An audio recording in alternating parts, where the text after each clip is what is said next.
지난주에 이제 지상권 중에서 특수지상권 했죠. 그 중에서 구분지상권은 지하나 지상의 특정 공간의 사용수익을 목적으로 한다 그랬습니다. 그래서 수목 소유 목적으로는 못한다. 그다음에 이제 분묘기지권, 타인 토지에 분묘를 설치하고 분묘를 소유하면서 분묘에 대한 제사수호 봉사를 목적으로 분묘가 설치된 그 바닥 면적인 분묘기지와 주위 공지를 사용식할 수 있는 대법원이 인정하는 물권을 분묘기지권이라 한다 그랬고, 취득 방법이 세 가지가 있었죠.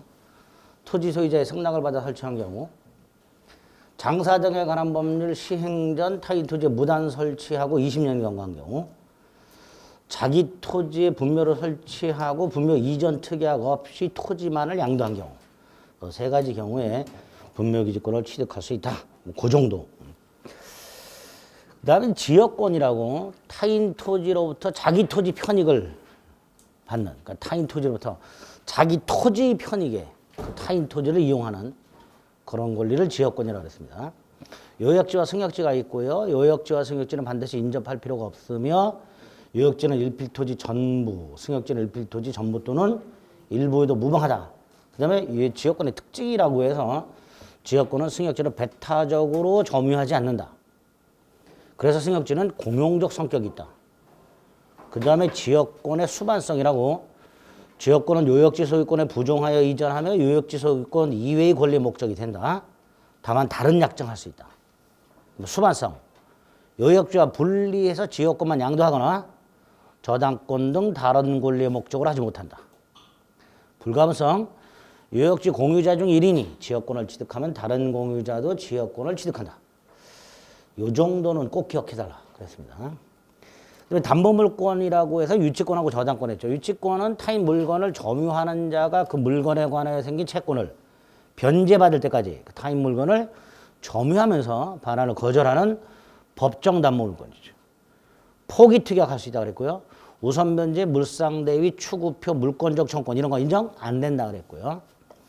유치권, 상류권 5개 기억해달라 그랬습니다. 타인 물건일 것, 물건에 관하여 생긴 채권일 것, 채권이 변제기가 도래할 것, 적법하게 점유할 것, 유치권 포기 특약이 없을 것. 그 다음에 유치권의 효력이라고 유치권자의 권리가 있었죠. 유치할 권리, 환가를 위한 경매권, 간이 변제 중단권, 채무자의 승낙을 받아 유치물로 사용되어 담보 제공하여 발생하는 과실을 수취하여 원본 및 이자의 충당할 권리, 유치 목적물에 지출한 필요비, 유익비 상환 청구권. 이런 것들이 권리였죠. 의무 2개, 유치권자는 남의 물건을 점유하니까 선량한 관리자의 주임으로 보관. 그 다음에 채무자의 승낙 없이는 유치물로 사용되어 담보 제공하지 못한다. 이런 의무. 유치권 소멸 사유. 자, 채권이 소멸하면 유치권 소멸한다. 여기서 유치권의 행사는 채권 소멸 시의 진행에 영향을 미치지 않는다. 그 다음에 의무 위반이 있을 때 유치권 소멸 청구. 상당한 다른 담보 제공에 의한 유치권 소멸 청구. 점유 상실에 의한 유치권 소멸. 이런 것들이 유치권 소멸 사유였어요. 그죠? 그렇게 뼈대를 잡고. 그 다음에 저당권은 채무자나 물상보증인이 제공한 담보물을 점유하지 않고 그 교환 가치를 지배하다가 나중에 그 교환 가치로부터 우선 변제받는 담보물권이었죠. 저당권 취득은 99% 약정, 즉 법률 행위를 통해 취득하는데, 소비대차 계약과 저당권 설정 계약과 저당권 등기 이렇게 해야 취득한다고 했습니다. 저당권의 효력에서 몇 개만 봤어요. 첫째, 저당권의 효력이 미치는 범위와 관련해서 피담보 채권의 범위 360조, 원본, 이자, 위약금, 채무 불이행을 이유로 하는 손해배상, 저당권 실행비용. 그 중에 채무 불이행을 이유로 하는 손해배상은 지연배상이라고 원본의 이행기를 경과한 후 1년분에 하나다. 그거 꼭 기억하셔야 된다 그랬고요. 저당권은 저당 목적물의 부합물 종물에도 효력이 미친다. 과실에는 효력이 미치지 않지만 목적물이 압류가 된 후에는 과실에도 효력이 미친다. 여기 한 세트. 두 번째, 일괄경매권이 있었죠. 건물이 없는 나대지에 저당권이 설정이 되고 설정자가 건물을 축조하여 소유하고 있을 때 토지저당권자는 토지만 경매할 수도 있고 토지 건물을 일괄 경매할 수도 있다. 토지 건물을 일괄 경매했을 때 건물 경매 대가에서는 우선 변제를 받지 못한다. 그 다음에 저당부동산 제3취득자라고 저당권이 설정된 목적물에 대하여 소유권, 지상권, 전세권을 취득한 사람, 소유권을 취득한 사람은 경매인이 될 수 있었고, 그 다음에 이 제3취득자는 변제권 및 구상권이 있었으며, 제3취득자가 된 이후에 목적물에 지출한 비용, 우선 변제를 받을 수 있는 이런 권리가 있었다. 이 정도를 했습니다. 그리고 이제 저당권 소멸과 관해서는 채권이 소멸하면 저당권 소멸한다 그랬는데 이때 채권과 저당권을 함께 움직여야 되기 때문에 저당권을 채권과 분리하여 처분하지 못한다. 거기까지 지난주에 했습니다. 그죠? 그럼 오늘 OX 확인해 볼까요? 후딱.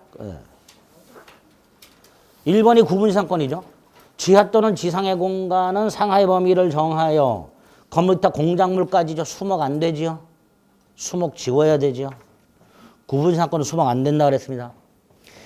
2번은 토지 소유자의 승낙 없이 분묘를 설치하고 20년이 지나면 분묘 기지권을 취득하죠. 분묘 기지 소유권이 아니라 분묘 기지권을 취득합니다. 2번도 틀렸죠. 3번 지역권자는 일정한 목적을 위하여 타인 토지를 자기의 편익이 아니라 자기 토지의 편익이라고 그랬습니다. 틀렸죠?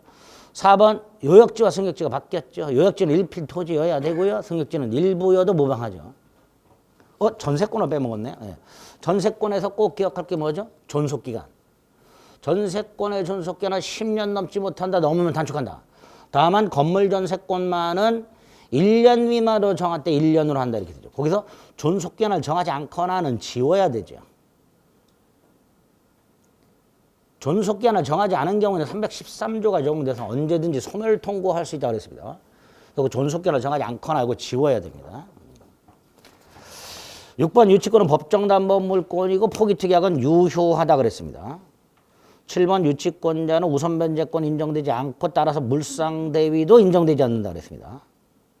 8번 채무자가 아닌 제3자 물건에도 유치권이 성립할 수 있는가? 있다.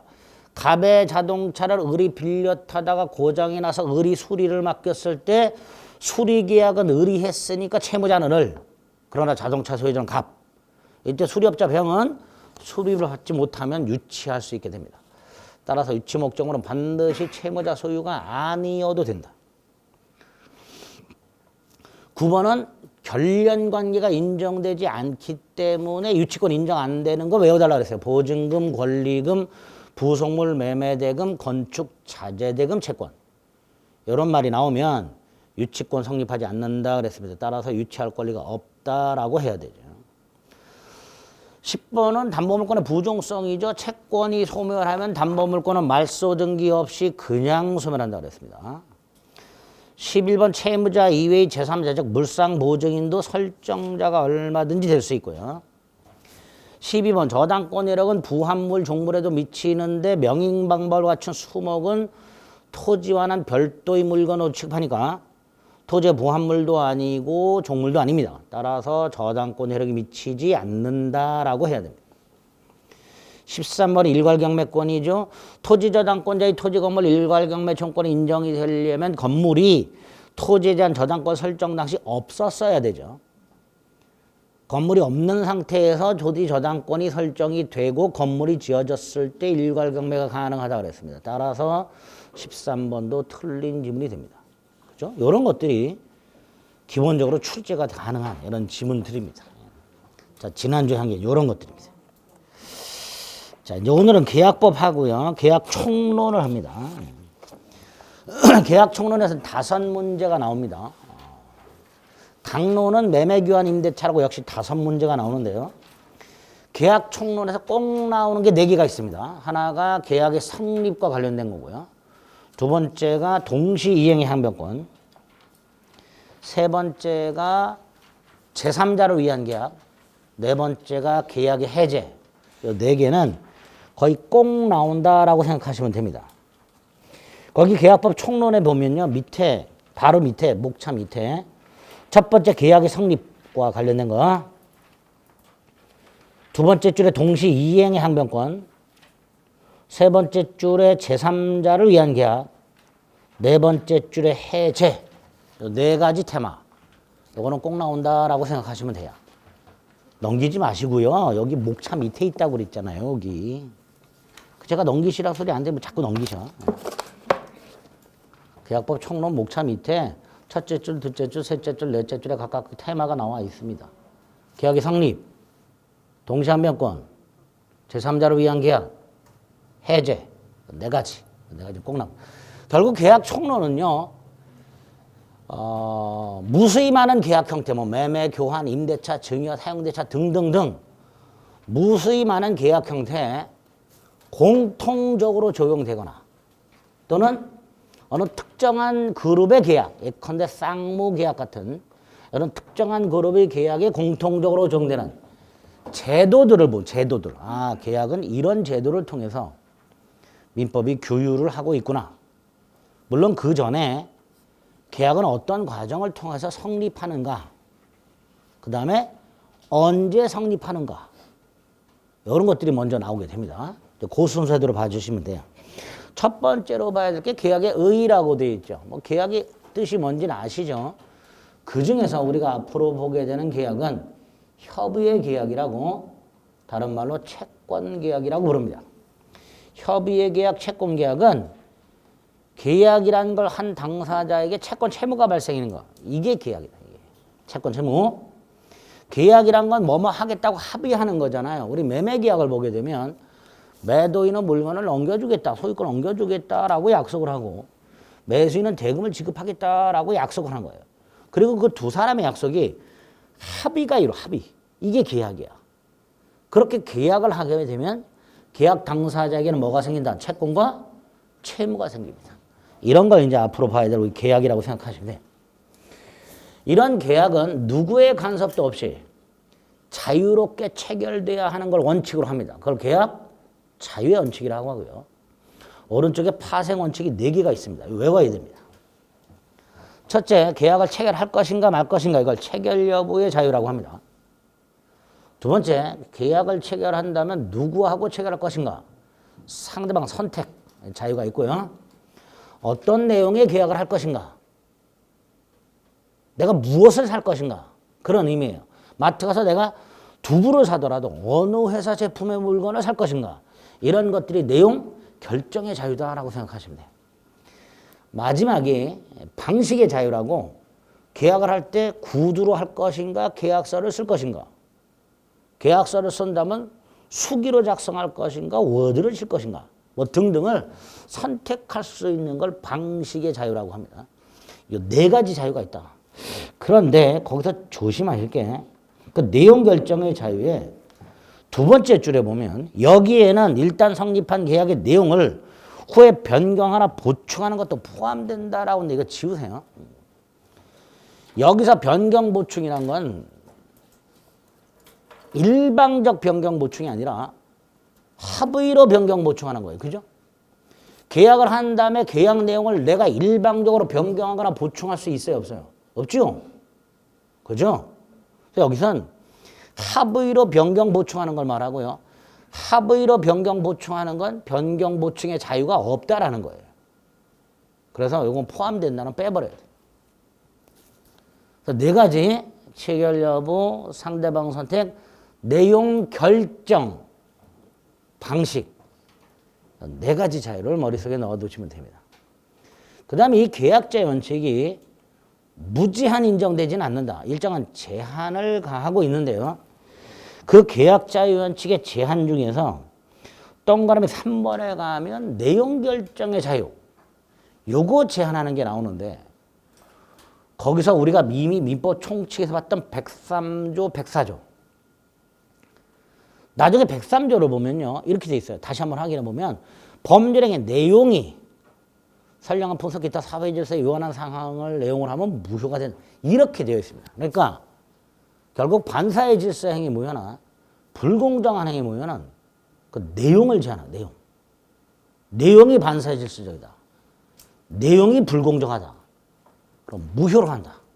그러니까 결국 내용 결정의 자유를 제한하는 겁니다. 그 다음에 단행법으로 약관규제법이라는 게 하나 있고요. 넘기면 414페이지는 볼 필요 없고요. 약관에 의한 계약이라고 해서 약관 규제에 관한 법률 내용이 쭉 나옵니다. 이게 예전에 한 서너 번 연속적으로 출제가 돼서 중요하게 다뤄졌다가 한 10몇 년 동안 출제가 안 됐어요. 작년에 나왔습니다. 앞으로 향후 10년 이상 안 나옵니다. 쳐다도 보지 마세요. 필요한 부분은 지문이 한두 개로 나올 수는 있어요.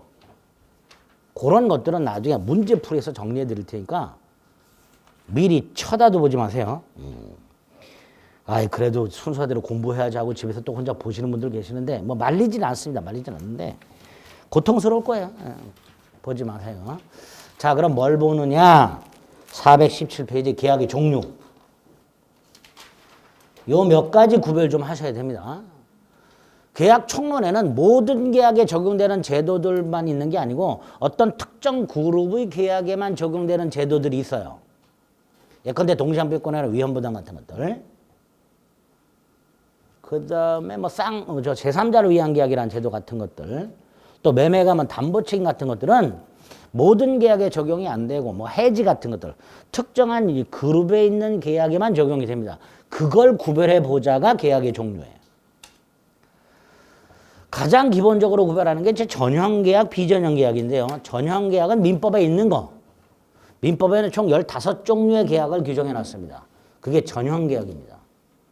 반면에 중개계약이라고 여러분들이 나중에 공인중개사업을 하게 되면 의뢰인과 물건에 대한 중개하는 계약을 하시죠.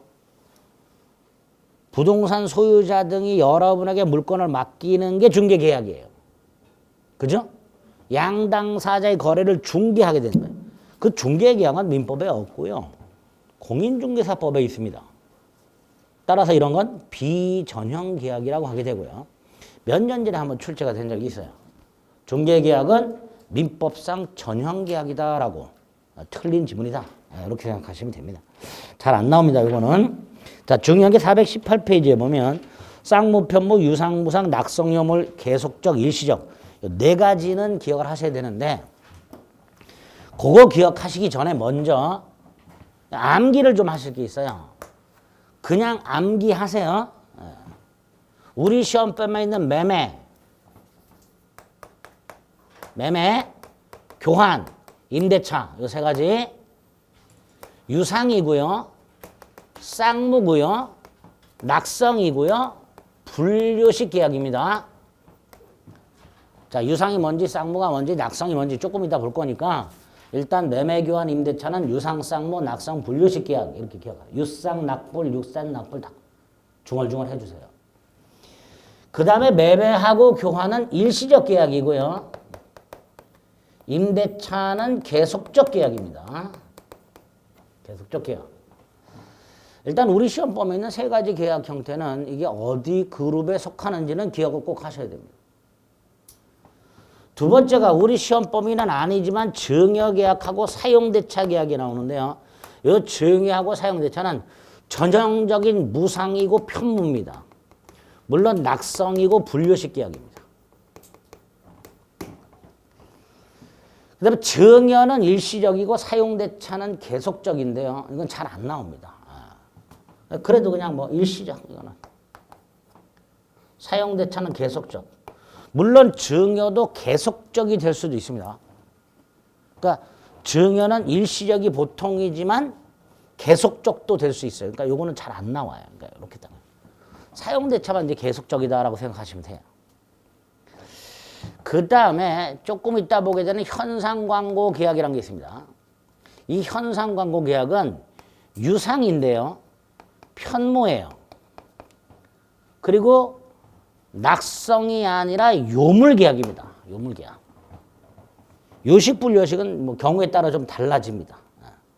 당사자가 요식으로 할 수도 있고 분류식으로도 할 수 있기 때문에 그건 구별 안 해도 되지만 일단 현상광고는 유상이고 편무이면서 요물계약이다. 일단 요거 암기를 좀 앞으로 하셔야 됩니다. 요걸 암기를 해 두시면 오른쪽에 있는 예제 같은 문제들 있죠.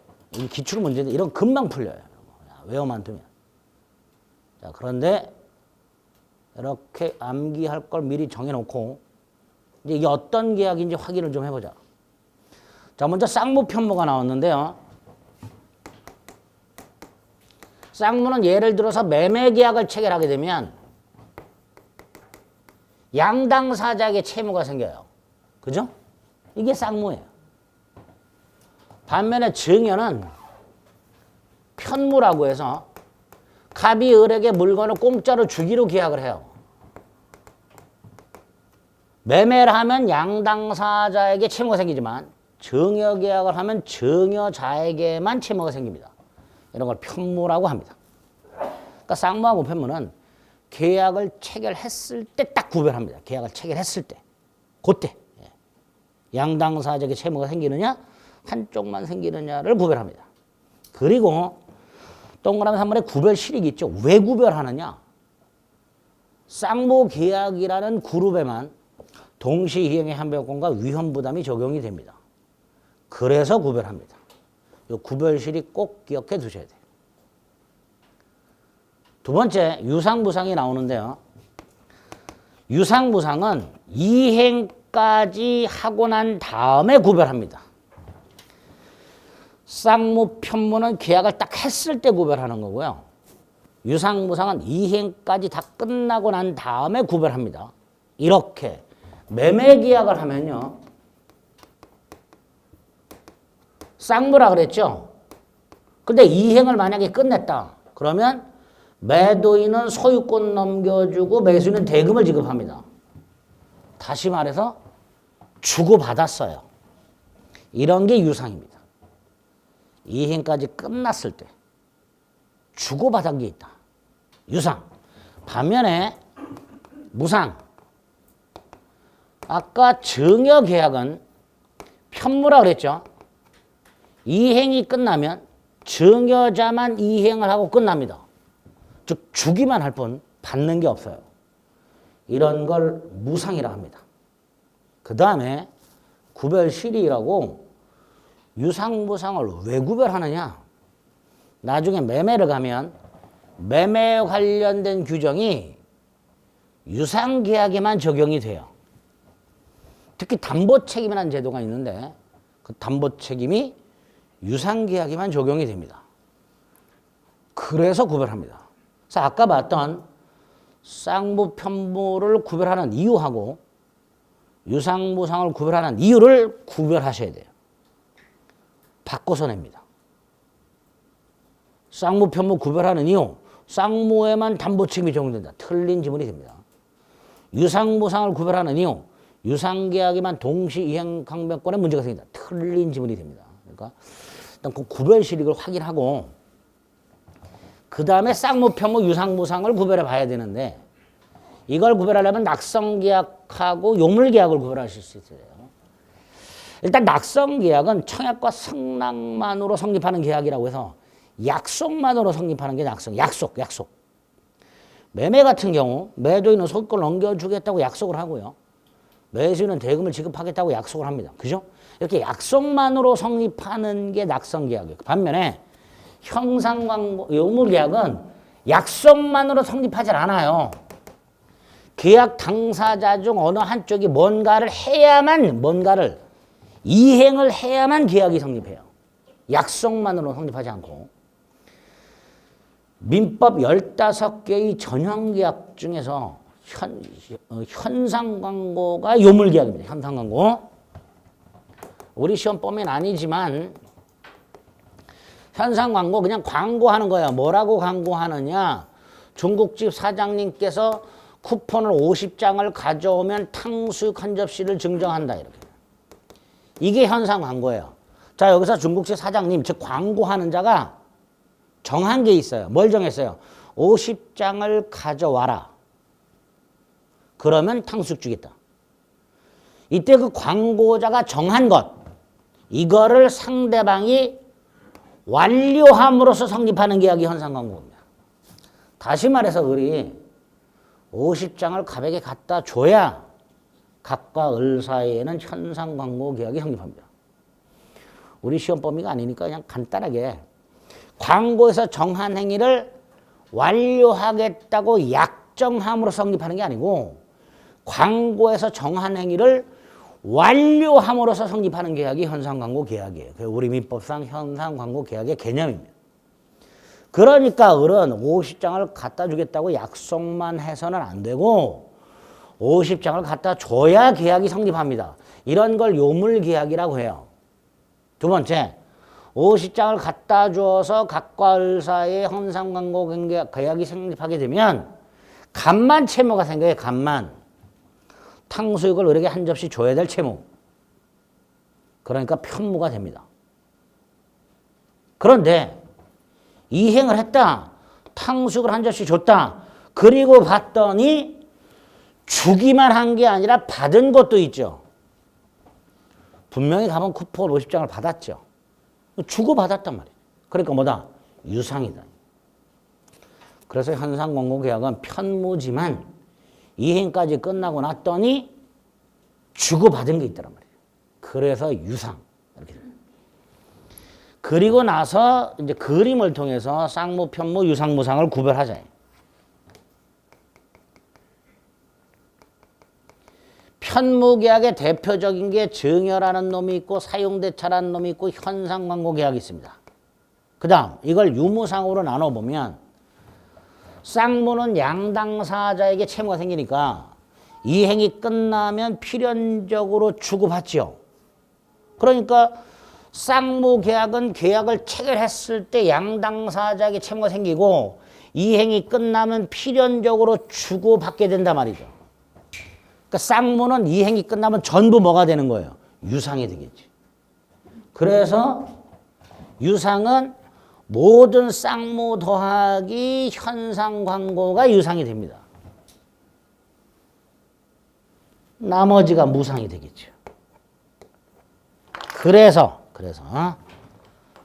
쌍무계약은 전부 유상이지만 유상계약이 전부 쌍무계약은 아니고요. 그죠?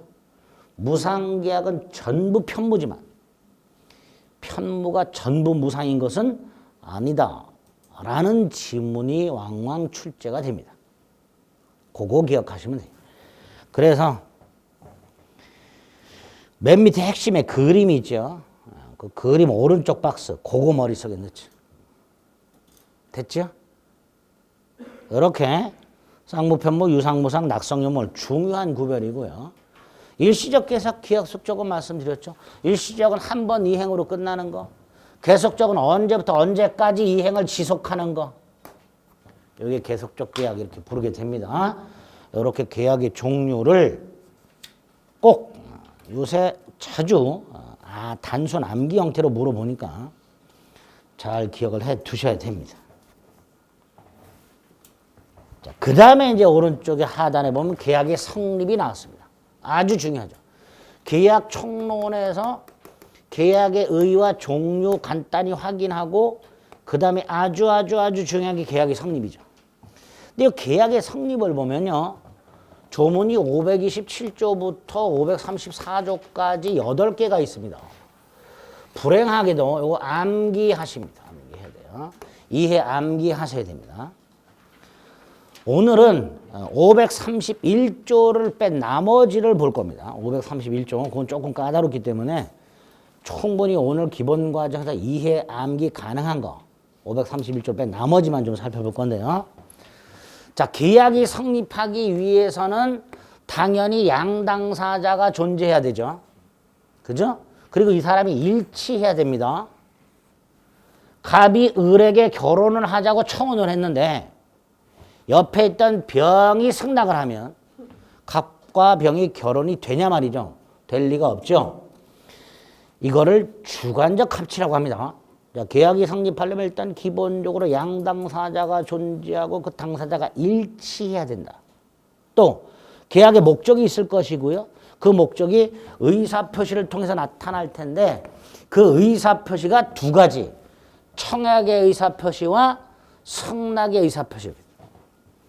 이 청약의 의사표시와 승낙의 의사표시는 내용이 일치해야 되죠. 갑이 자신의 A 토지를 1억에 사라고 청약을 했는데 을이 9천만 원에 사겠다라고 승낙을 했다. 계약이 성립할 리가 없습니다. 그러니까 계약이 성립하려면 두 번째 청약과 승낙의 내용도 일치해야 돼요. 이걸 객관적 합치라고 합니다. 결과적으로 오른쪽 맨 밑에 계약이 성립하려면 합치가 있어야 되는데 그 합치가 두 가지다. 객관적 합치와 주관적 합치. 그럼 당연히 객관적이든 주관적이든 합치하지 않으면 불합치 또는 불합의라고 합니다. 당연히 계약은 성립하지 않겠죠. 자, 이렇게 말할 수 있겠죠. 불합치하는 게 아무리 근소하더라도 1억에 살아 9,999만 9,999원에 사겠다. 이런 차이가 나. 계약 성립한다 안 한다? 안 하겠죠. 두 번째, 불합치하는 걸 당사자가 몰라. 계약 성립한다 안 한다? 안 하죠. 당사자가 알든 모르든 불합치하면 계약은 성립하지 않습니다. 호주 사람 A와 홍콩 사람 B가 미국 땅에서 물건을 매매하는데 그냥 100달러라고 했어요. 가격을.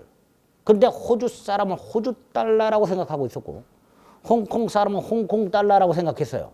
근데 계약을 어디서 했어? 미국에서. 그럼 제3자는 미국 달러라고 생각하겠죠. 전부 불일치하죠. 근데 지들끼리는 일치한다고 생각하고 있어. 이런 걸 무의식적 불합이라고 하고요. 이럴 때도 계약은 성립하지 않게 됩니다. 당연한 거예요. 자, 이게 기본인데 그 다음 청약과 승낙의 의사합치한 계약. 계약 성립 중에서 청약과 승낙의 의사합치한 계약이 가장 기본적인 형태고요. 99.99% 계약은 바로 청약과 승낙의 의사합치로 성립하게 됩니다. 물론 요물계약처럼 청약과 승낙의 의사합치만으로는 성립하지 않고 어느 일방이 뭔가를 이행을 해야만 성립하는 경우도 있지요. 그죠? 근데 어쨌든 요물계약이라 하더라도 그 전에 청약과 승낙은 일치해야 되는 거예요. 그죠? 50장을 가져와라 라는 청약에 대해서 50장을 가져가야지 라고 생각을 한단 말이에요. 그리고 그걸 행동으로 옮긴단 말이에요. 어쨌든 계약이 성립하게 되면 99.99% 청약과 승낙의 의사합치로 성립하게 되는데 그거와 관련된 게 요 조문들이. 자, 여기서 몇 가지 꼭 기억할 게 있습니다. 첫째, 청약은 계약을 요청하는 거죠. 그죠? 이 청약을 누구한테 할 수 있는가? 청약의 상대방. 갑이 을을 콕 찍어서 청약할 수 있죠. 특정인에게 할 수 있습니다. 또는 갑이 자동 판매기를 설치했다. 즉 불특정 다수인에게 청약을 할 수도 있습니다. 자동 판매기 설치는 그 자동 판매기 안에 있는 물건을 얼마에 사세요라는 청약이에요. 근데 그 자동 판매기는 특정인을 노리고 설치해요? 아니지. 불특정 다수인을 상대로. 그래서 청약의 상대방은 특정인 또는 불특정 다수인에게 할 수 있다. 반면에 승낙은 반드시 누구한테 해야 돼요? 특정한 청약자에게 해야 되겠죠. 그죠? 이렇게 상대방을 일단 머릿속에 넣어야 됩니다. 청약은 특정인에게 할 수도 있고 불특정 다수인에게 할 수도 있다. 반면에 승낙은 특정한 청약자에게 하라. 두 번째, 청약과 청약의 유인을 구별해야 됩니다. 청약의 유인은 청약이 아니기 때문에 청약의 유인에 들어있는 내용은 계약 내용이 아니게 됩니다. 예를 들어서 갑이 상가를 지어가지고 분양 광고를 해요. 이 분양 광고를 본 을이 나 분양받겠다고 요청을 합니다. 분양 광고를 본 을이 분양 사무실에 가서 나 분양받을래요. 그럼 계약이 성립하나요? 아니죠. 분양 광고한 사람과 협의를 해가지고 분양 광고한 사람이 또다시 오케이 해야 이게 일치가 되어야 계약이 성립하겠죠. 결국 을이 나 분양받을래요가 청약이 되고요. 광고한 자가 승낙을 하게 됩니다. 이게 계약이에요. 그럼 분양 광고는 청약이 아니다 말이죠. 이런 걸 뭐라 하자? 청약의 유인을 하자. 자, 청약과 청약의 유인을 구별해야 되는 이유. 청약의 유인 속에 들어있는 내용은 계약 내용이 아니다 말이죠. 그래서 우리 사기 강박에서 어떤 걸 봤어요? 상가 분양 시 수익을 보장하겠다. 이런 건 청약의 유인에 불과하니까 계약 내용이 아니고 따라서 기망에 해당하지도 않는다. 이렇게 연결이 됩니다. 두 번째로 청약과 청약의 유인 구별하자. 자, 세 번째가 청약은 언제 효력이 생기는가? 자, 우리 민법 총칙에서 봤던 거 활용하면 됩니다. 111조 1항. 상대방한테 도달함으로써 효력. 그죠? 청약은 상대방 있는 의사표시니까 111조 1항에 의해서 상대방한테 도달함으로써 효력이 생길 겁니다. 여기서 우리 민법상 철회라는 제도가 있어요. 철회라는 것은 의사표시가 효력이 생기기 전에 그 의사표시를 소멸시키는 것을 철회라고 합니다. 그러면 청약은 도달함으로써 효력이 생기니까 도달하기 전에는 효력이 아직 생기지 않았죠. 그러니까 도달 전에는 뭐 할 수 있다? 철회할 수 있다. 이렇게 될 거예요. 갑이 을에게 청약을 했는데 청약이 을에게 도달하기 전에 갑은 철회할 수 있다가 됩니다. 그럼 도달 후에는 철회하지 못한다가 되겠죠. 이게 527조예요. 요거를 청약의 구속력이라고 부릅니다. 527조는 단순히 청약은 철회하지 못한다라고 되어 있는데요. 뭐가 빠졌죠? 도달 후에는, 효력이 생긴 후에는 요 말이 빠져 있어요. 그게 527조입니다. 여기서 언제까지 철회하지 못하는가의 문제가 생깁니다. 청약은 철회하지 못하는데 이거를 청약의 구속력이라고 하는데 이걸 언제까지 철회 못하는가의 문제가 생깁니다. 천년 만년 철회 못한다는 아니겠죠. 그죠? 한번 제안했는데 상대방이 대답이 없으면 일정 기간이 지나면 철회해야죠. 그죠? 언제까지 청약을 유지할 수는 없으니까. 그래서 청약은 철회하지 못한다. 단 언제까지 철회하지 못하는가? 이걸 청약의 구속력의 존속기간이라고 부르는데 그 존속기간이 두 종류가 있습니다. 하나가 청약자가 기간을 정한 경우 528조 1항, 청약자가 기간을 정하지 않은 경우 529조. 청약자가 기간을 만약에 정했다. 갑이 을에게 1월 9일 날 청약서를 발송했고 그 청약서가 1월 10일 날 을에게 도달했고 청약서에 봤더니 1월 20일까지 답을 달라고 돼 있더라. 갑이 을에게 청약을 하면서 1월 20일까지 답을 달라. 그럼 1월 20일이 청약의 구속력의 존속기간 이렇게 되죠. 갑은 1월 20일까지 답을 달라고 그랬으니까 당연히 1월 20일까지는 갑은 철회하면 된다 안 된다? 안 된다 이렇게 되죠. 반면에 갑이 기간을 정하지 않았다 하더라도 상당한 기간 철회 못합니다. 그런데 이 528조 1항과 529조가 단순히 기간을 정한 경우, 정한 기간 정하지 않은 경우 상당한 기간 철회할 수 없다가 아니고 더 나아가서 그 기간 내에 승낙을 받아라. 그 기간 내에 갑이 승낙을 받지 못하면 청약은 효력을 잃는다. 이렇게 해놨습니다.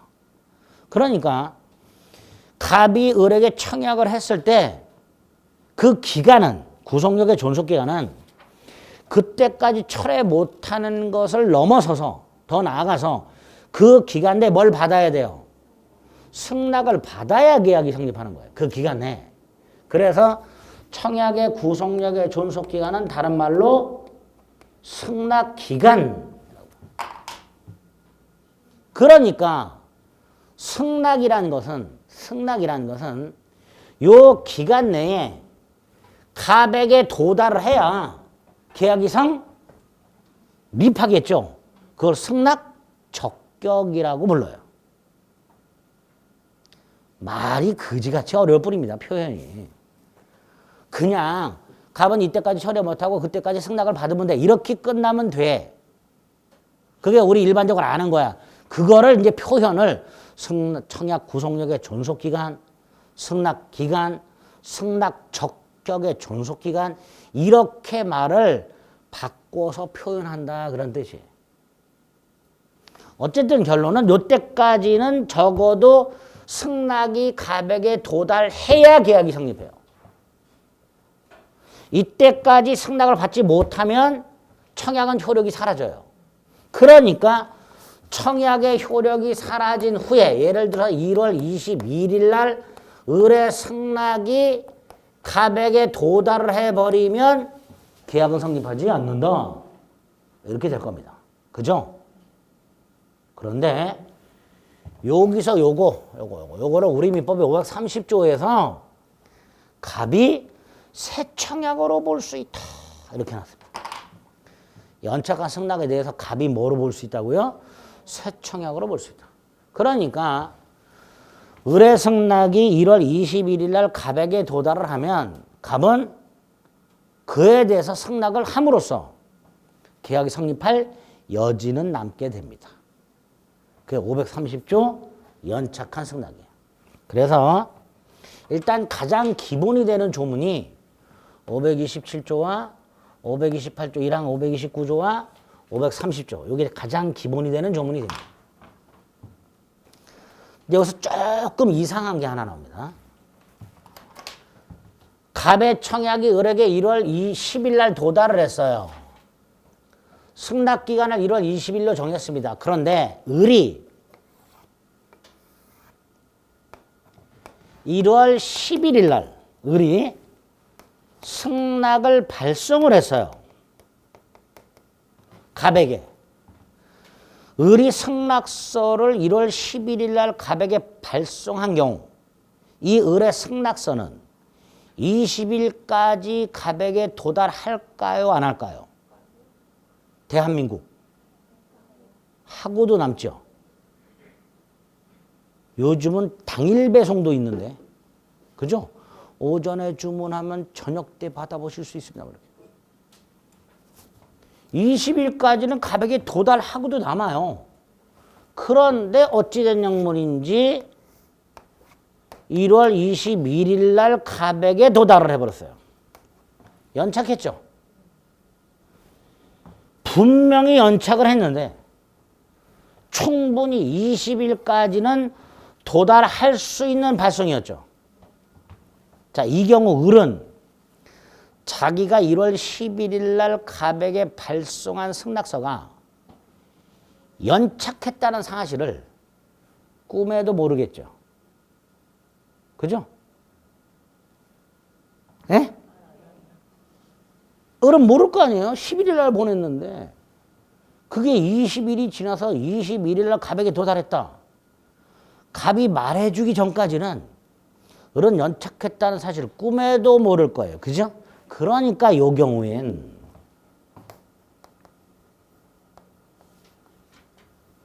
일반 연착은 그럴 필요가 없지만 이런 경우에는 청약자가 승낙자에게 연착했다는 사실을 알려주도록 하고 있어요. 통지를 하도록 하고 있어요. 자, 이 통지와 관해서 만약에 갑이 을에게 통지를 하면 이 을의 승낙은 연착이 된 거고요.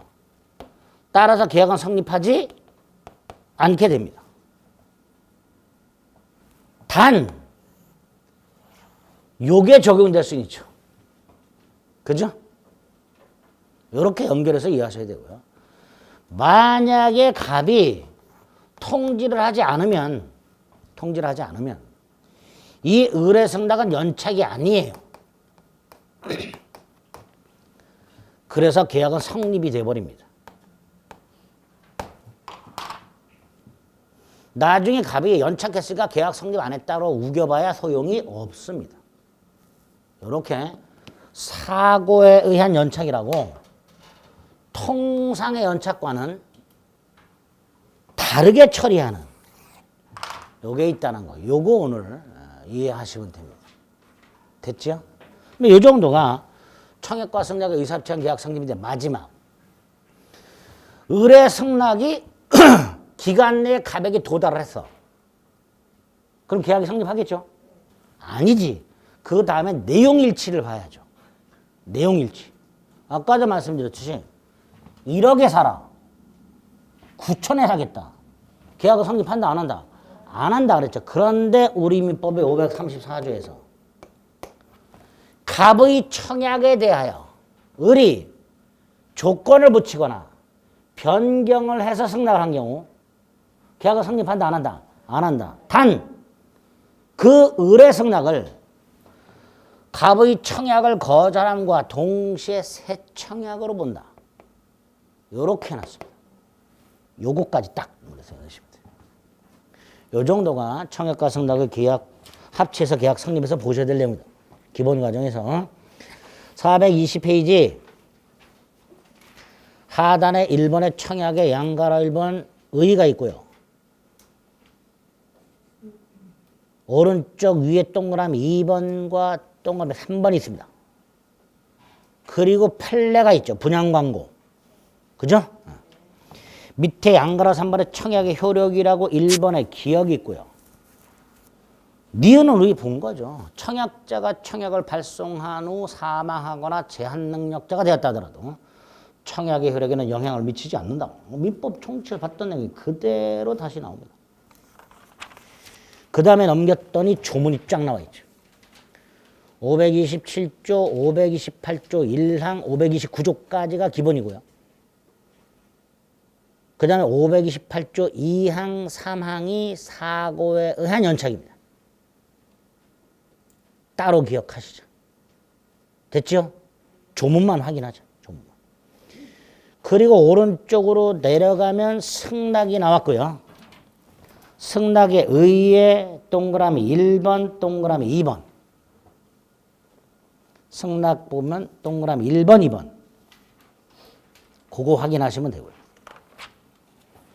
한 장 넘기면 연착한 승낙만 따로 다시 모아놨습니다. 530조가 통상의 연착이고요. 아까 봤던 528조 2항 3항이 비통상적 연착, 즉 사고에 의한 연착이 다시 나와 있습니다. 그죠? 일반 연착과 사고에 의한 연착을 구별하자. 그리고 사고에 의한 연착이 다시 한번 여기 보세요. 청약자가 통지를 하면 연착으로 간다 그랬죠. 여기에 다시 일반 연착이 적용될 수 있다. 그죠? 연착한 거니까 갑은 통지하고 새 청약으로 볼 수 있다. 이렇게 연결이 될 수 있게 됩니다. 그죠?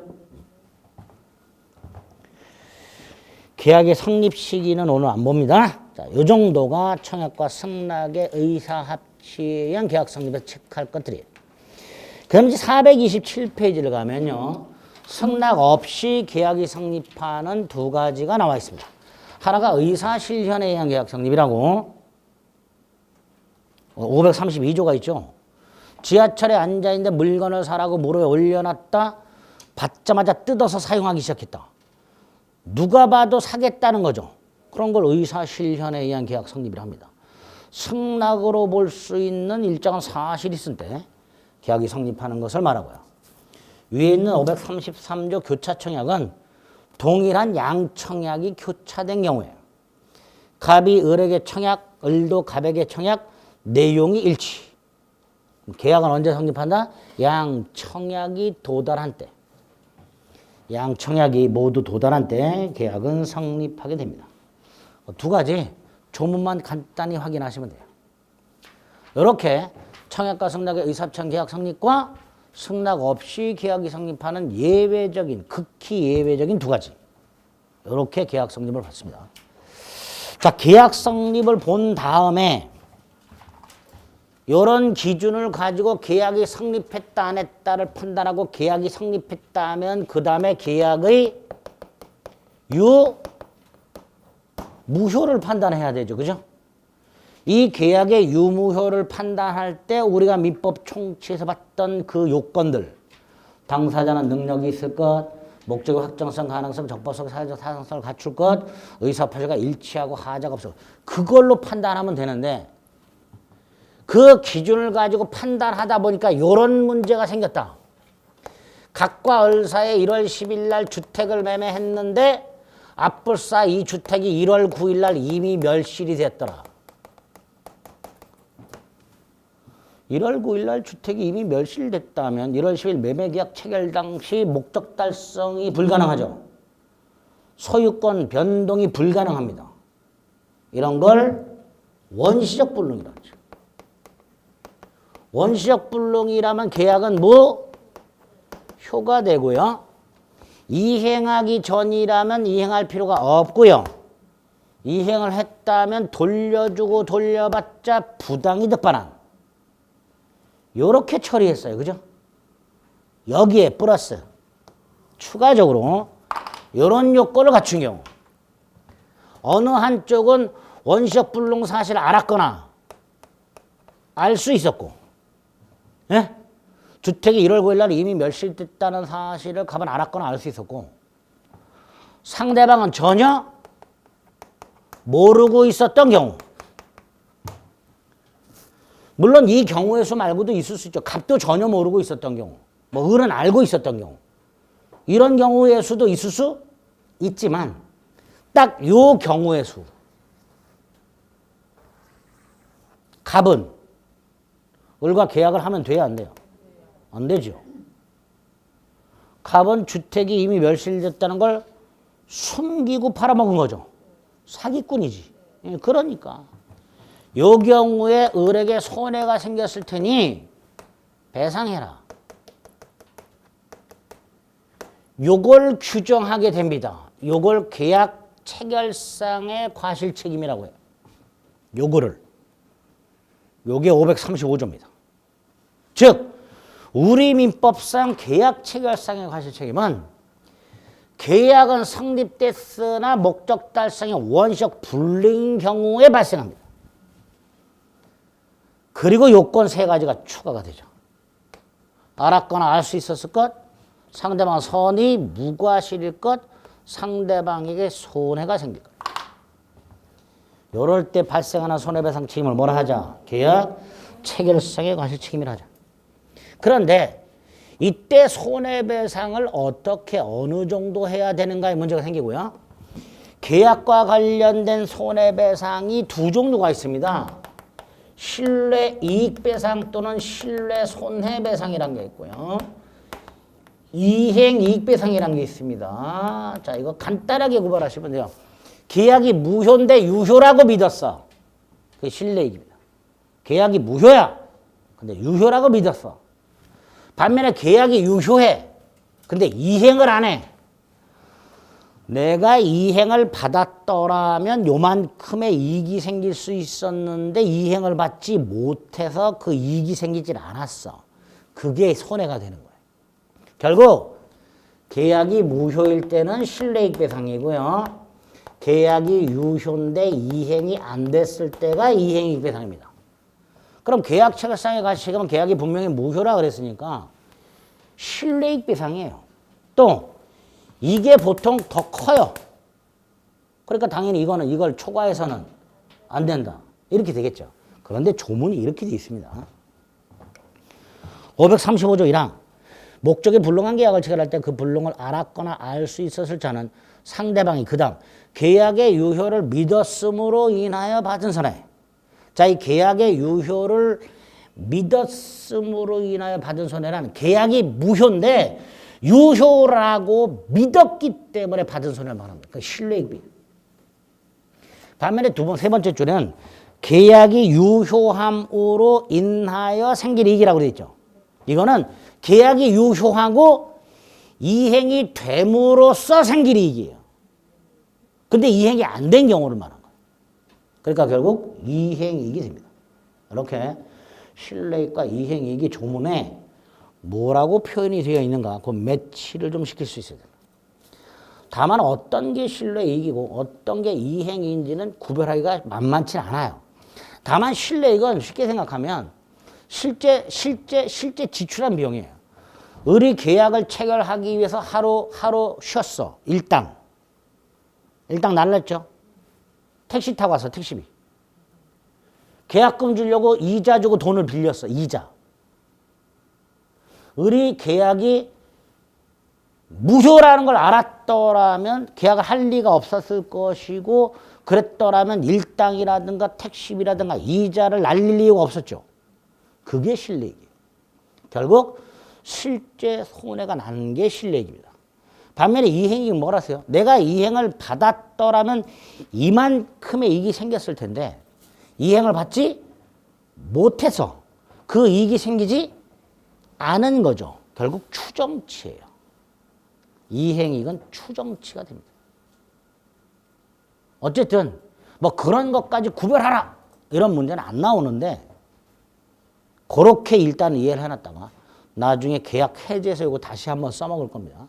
근데 어쨌든 계약 체결사에 가시면 이렇게 이런 요건 하에 이행이익을 넘지 않는 범위 내에서 무슨 이익을 배상하라? 실내이익을 배상하라. 이런 걸 계약 체결상의 과실책임이라고 하게 됩니다. 535조 조문 확인하시고요. 서설의 의의는 읽지 마세요. 이건 이제 학자들이 얘기하는 건데 맨 밑에 그 퍼렇게 되어 있는 것만 읽으세요. 우리 민법은 원시적 불능에 한해서만 규정하고 있다. 그리고 오른쪽에 요건, 원시적 전부불능, 어느 한쪽의 악의 또는 과실, 상대방의 선의 무과실과 손해 발생 이렇게 돼. 그리고 효과가 있습니다. 세 번째 줄 대출받은 이자, 목적물 조사비용 이미 지출된 거죠. 이게 실내이익이고 전매 차익 이게 이행이익이야. 내가 물건 넘겨받은 다음에 되팔아가지고 차익을 받을 생각을 했는데 넘겨받질 못해서 되팔질 못해서 이런 게 이행이다라고 생각하시면 됩니다. 됐죠?